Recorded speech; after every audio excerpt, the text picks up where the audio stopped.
असलम गौरी साहब, आज जो खुसूसी कमेटी का इजलास था, उस इजलास में जमीयत उलमा इस्लाम फ़े ने अपना क्या मुसव्वदा पेश किया है और कौन सी ऐसी शिकें हैं कि जिसके ऊपर जमीयत कहती है कि इसके ऊपर कतई तौर पे अमल दरामद नहीं हो सकता? देखिए, आज तो हुकूमत ने अपना मसौदा हमें दिया है, पहली दफ़ा बाकायदा कमेटी के अंदर पेश किया है। इससे कबल जो उन्होंने दिया था उसको तो हम लोगों ने मुस्तरद कर दिया था और हमने कहा था कि ये हमारे लिए काबिल कबूल नहीं है। खुसूसन उसमें आइन के आर्टिकल 8 को छेड़ा गया था, फौजी अदालतों के हवाले से था। इस तरह की चीज़ें हमने उस वक़्त उनको सब चीज़ों को और बहुत सी चीज़ें थी, 56 के 56 के करीब आर्टिकल्स थे, हमने सबको उन्होंने पहले तो उन्होंने कहा कि इसको आप बैठ के कोई मसले को हल कर लें, लेकिन हमने कहा कि अगर इसको छेड़खानी करेंगे तो इसमें कुछ भी नहीं बचेगा, सारा कुछ खिचड़ी बन जाएगी। तो फिर उसके बाद ये फैसला हुआ कि इसको मुस्तरद करते हैं, तो हमने उसको मुस्तरद कर दिया था। अब आज जो मसौदा उन्होंने दिया है, हम उस पर ज़ेर गौर है, हम उस पर गौर कर रहे हैं और हमने कुछ अपनी चीज़ें भी तैयार की हैं, जिसमें जनाब पीपल्स पार्टी ने और हमने आपस में बैठे भी हैं। तकरीबन हम कोई 85 से 90% तक हम दोनों पार्टियां के किसी हद तक एग्री भी हो गए हैं। तो इसको मस्जिद आगे बढ़ा रहे हैं, इंशाल्लाह ये इसको आगे की तरफ लेके जाएंगे इंशाल्लाह। अच्छा गौरी साहब, आपकी मैंने एक स्टेटमेंट सुनी कि आईनी तरमीम के हवाले से आई थी कि आईनी अदालत नहीं, आईनी बेंच होना चाहिए। आप क्या समझते हैं, आईनी बेंच या आईनी अदालत?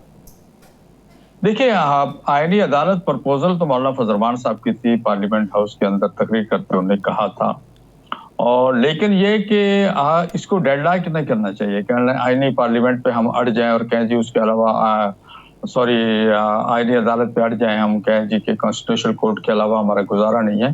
तो उसका मुतबादल जो हमने पेश किया है वो है कि इसको हम क्यों ना इसी कोर्ट के अंदर एक बेंच बना दिया जाए, 5 रुकनी या जो भी मुनासिब समझा जाए, और वो बेंच आईनी मुकदमा सुने, क्योंकि हम समझते हैं कि 200 के करीब टोटल मुकदमात हैं आईनी जो पेंडिंग है इस वक्त, जबकि 65,000 के करीब अवामी मुकदमात पेंडिंग है। तो 200 मुकदमात के लिए अगर हम अदालत बनाएंगे तो हम भी ये समझते हैं कि इस वक्त वो इतना वर्केबल नहीं होगी। आगे जाके सोचा जा सकता है, अगर काम का ज्यादा जरूरत पड़ेगी तो फिर उसको बढ़ाया जा सकता है, लेकिन अगर आज इस डेडलॉक को खत्म करने के लिए हम आईनी बेंच की शक्ल में ले जाएं तो मैं समझता हूँ इसमें कोई मज़ायका तो नहीं है जी। अच्छा, क्या ऐसी कोई सिफारिश रखी गई कि 19वीं तरमीम को मुअत्तल कर दें, 18वीं को बहाल कर दें? बिल्कुल ठीक है, ये इसमें है, इसमें सिफारिशात हैं कि 19वीं तरमीम जो हमसे ज़बरदस्ती ली गई थी, 18वीं तरमीम को बहाल किया जाए। 19वीं तरमीम को जजों के अपॉइंटमेंट और दूसरे मसाइल जो हैं उसके बारे में आपको याद होगा कि सुप्रीम कोर्ट के उस वक्त चीफ साहब थे, उनके कहने पर यह की गई थी 19वीं ना चाहते हुए भी। तो ये है तजावीज़ में शामिल है कि 19वीं को ख़त्म किया जाए और 18वीं को बहाल किया जाए। अच्छा गौरी साहब, के हवाले से गौरी साहब क्या इम्कानात हैं, कब तक आईनी तरमीम पर बहस और मुशावरत सारी मुकम्मल हो जाएगी? देखिए, हम तो पीपल्स पार्टी और हमारे दरमियान में मैं समझता हूँ कि 16-17 तक हम किसी न किसी स्टेज पे पहुंच जाएंगे, और हमारी कल भी एक बैठक हो रही है और शायद इसके बाद 15 को भी एक बैठक होगी। हम उस पर काम कर रहे हैं और जब ये हो जाएगी, हम दोनों पार्टियां हो जाएंगी, तो हम इसके साथ साथ पीटीआई को भी ऑन बोर्ड ले रहे हैं, इसलिए कि पीटीआई भी अपोजिशन में, हम भी अपोजिशन में है, तो हम अपोजिशन पार्टी को, अपने साथी पार्टी को हम उसमें ऑन बोर्ड लिया हुआ है। हमारे परसों आए भी थे, उनसे बैठ के हमने बात भी की है, सारी चीज़ें रखी हैं उनके सामने और इसमें मुतमिन भी थे हमारी गुफ्तगू से, आपने फुटेज देखे होंगे। तो हम कोशिश कर रहे हैं कि कंसेंसस से ऐसी आईनी तरमीम आ जाए जो सबको काबिल कबूल हो, और अगर कोई राणा साहब ऐसी चीज़ आ जाती है जो मुतनाज़ा होती है तो ये 1973 का आइन जो हमारे पास एक मौजूद है और जिसको हम सब कहते हैं मुतफिक और मुश्तरका आइन है, तो फिर ये पूरा मुतनाज़ा हो जाएगा। उस आइन को भी तो हमने बचाना है जी। अच्छा असलम गौरी साहब, जैसे आप बात कर रहे हैं कि पाकिस्तान तहरीक इंसाफ अपोजिशन में उसको लूप में लेंगे, तो क्या पीटीआई का अपना कोई ड्राफ्ट है या फिर आपके ड्राफ्ट में उनकी कोई सिफारिशात होंगी? देखिए, मैं समझता हूँ जो कल हमने मीटिंग में डिस्कस की और जो चीज़ें मैं बैठे होता हमने उनको बताई है, तो उस पर तो सारे मुतमिन थे, कोई ऐसी बात नहीं थी। अच्छा। और हम उनको इंशाल्लाह आज या कल तक ड्राफ्ट की कॉपी दे देंगे। कोई ऐसा मुतमिन मुझे नजर नहीं आ रहा था। कल की हमारी जो गुफ्तगू हुई है दोनों पार्टियों के बिटवीन में, तो मुझे उसमें नजर नहीं आया कि उनको कोई बड़ी चीज नजर आई। और हामिद खान साहब थे, सलमान अकमल राजा साहब थे, बैरिस्टर गौर खुद एक बैरिस्टर हैं, तो सारे वकला थे, रऊफ साहब थे, तो सबके सामने जिस चीजें हमने रखी है कि ये हमारी तजावीज़ है जिसको हम फाइनल करने जा रहे हैं, तो वो उससे मुतमईन थे जी हमारी सुर्खियों से। अच्छा असलम गौरी साहब, आपने कहा 16 या 17 तक आप इस पे कोशिश करके फाइनल कर लेंगे, तो इसका मतलब है 25 से पहले फिर आप समझते हैं कि इसको मंजूर करवा लिया जाएगा? देखिए 25 वाला मामला जो है, मैं समझता हूँ ये हमारा हेडेक नहीं है। हमारा हेडेक ये है कंसेंसस से मुश्तरका तौर पे एक आईनी तरमीम लाई जाए जो पूरी कौम को काबिल कबूल हो, और पूरी, चूंकि आईनी तरमीम तो राणा साहब आप जानते हैं पूरी कौम के लिए होती है, पूरी कौम के लिए, बिल्कुल। किसी फर्द, किसी पार्टी, किसी अदारे के लिए तो हम आइन को ऊपर नीचे नहीं कर सकते। फिर मार्शल्लाह हो गया ना जी, आइन को फिर अपनी मर्जी से हमने अगर रीराइट करना है तो मैं समझता हूँ कि ऐसा नहीं होगा। हमारा टारगेट ना 25 है, ना 28 है, ना 30 है।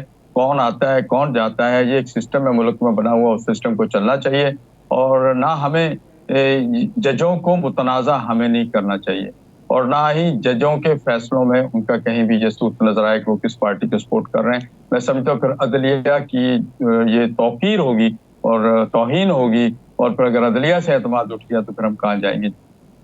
अच्छा असलम गौरी साहब, जिस तरीके से मौलाना ने कहा कि 9 महीने लगे थे 18वीं तरमीम पे बहस व मुबाहिसे में, अब कोई कहे कि 9 घंटे या 9 दिन तो ये बात तो नहीं चलेगी, तो आप क्या समझते हैं कि जब आपको ये मालूम है कि आवाम के लिए होनी है, किसी फ़र्द वाहिद के लिए या किसी इदारे के लिए तो नहीं है, तो इस पे कितना वक्त आपको दरकार होगा, यानी जिस पे पूरा बहसो मुबाहिसा हो जाएगा? क्योंकि 1-2 शिकें तो हैं नहीं, सुनने में ये है कि आपकी 23 शिकें हैं, हुकूमत की 54 है, पीपल्स पार्टी की पता नहीं कितनी है, वो मुश्तरका तौर पे कोई ड्राफ्ट बनता है तो फिर मालूम पड़ेगा कितनी है, तो कितना वक्त दरकार होगा इसमें? जी हमारा अगर मुश्तरका ड्राफ्ट जो हमारा 16-17 तक सामने आ जाता है, तो फिर उसके बाद हम पीटीआई से शेयर करेंगे, 1-2 दिन तो वो भी लेंगे, उन्हें भी अप्रूवल कर देनी होगी। फिर उसके बाद वो जो है पीपल्स पार्टी है वो अपने इत्तेहादियों से शेयर करेगी, जो हुक्मरान पार्टी है उससे शेयर करेगी, या जो लोग भी हैं, तो मेरा ख्याल उस पर टाइम तो लगेगा। 25 तो मुझे नजर नहीं आ रही, 25 गुजर भी सकती है और 25 के करीब हो भी सकते हैं। अच्छा, पीपल्स पार्टी ने कहा है कि हुकूमत का दावा है कि हमारे नंबर पूरे हैं, हुकूमत का भी दावा है हमारे नंबर पूरे हैं, मौलाना साहब को हम सब इसलिए ले रहे हैं कि मौलाना साहब को लेना ज़रूरी है, नहीं तो हमारे नंबर पूरे हैं। आप समझते हैं, मौलाना साहब ने तो आज कह दिया ये बात इखलाकी है जो वो कह रहे हैं, तो आप समझते हैं कि हुकूमत के पास नंबर पूरे हैं? देखिए बात वही है राणा साहब, इसका मतलब ये है तो आप एक मुतनाज़ा तरमीम ला रहे हैं ना, बात तो फिर वही हो जाएगी। अगर आप बाकियों को ऑन बोर्ड नहीं लेंगे और वो अगर आप अपनी मर्जी की तरमीम लाना चाहते हैं तो फिर काबिल कबूल तो नहीं होगी, अपोजिशन को काबिल कबूल नहीं होगी तो वो हुकूमत की होगी ना जी। तो मैं तो समझता हूँ कि हुकूमत को ऐसा कदम नहीं लेना चाहिए, और ये इसको हम कहेंगे कि ये आइन के साथ एक वारदात कहलाएगी, ऐसा हुकूमत को नहीं करना चाहिए। और बेहतर यह है कि सबको ऑन बोर्ड लें, और लाजिम तो नहीं है कि हर चीज, देखिए कुछ चीजें जो होती हैं वो कौम के लिए की जाती हैं। अगर हम संजीदा हैं, वाकई कौम के लिए कर रहे हैं, तो फिर इस तरह की चीजें तो नहीं होनी चाहिए कि अगर उनके पास नंबर पूरे तो वो कर लें, फिर हम कब उनको रोकते हैं? ठीक है जी, हम अगर आपके पास नंबर पूरे हम रोक तो नहीं सकते, लेकिन अखलाकी तौर पर फिर उस तरमीम की पोजीशन क्या होगी? आपको याद होगा हमने एक 17वीं तरमीम की थी, उस वक्त हमने माशाल्लाह से जान बचाने के लिए, चूंकि उस वक्त का, मैं राणा साहब एक बात बताऊंगा आपको, साथी शायद नहीं समझते, उस वक्त की सूरत एजेंसी के उस वक्त की कोर्ट ने इजाजत दी थी अपना मुशर्रफ साहब को, और मुशर्रफ साहब LFO डायरेक्ट सारा का सारा उसमें डालना चाह रहे थे आइन में। हमने उसको बड़ी तरीके से, ताकि आइन मुतनाज़ा ना हो जाए, हमने पार्लियामेंट के जरिए से उसको रास्ता दिया।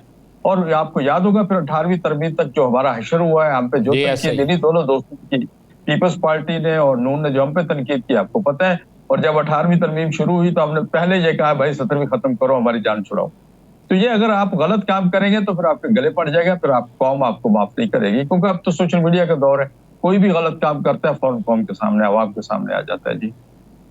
अच्छा असलम गौरी साहब, ये बताइए कि क्या आपके मुसव्वदे में ये उम्र की हद 3 साल बढ़ाया जाना है, या फिर रिटायरमेंट के बाद किसी शख्स का आईनी अदालत का जज लगाया जाना है?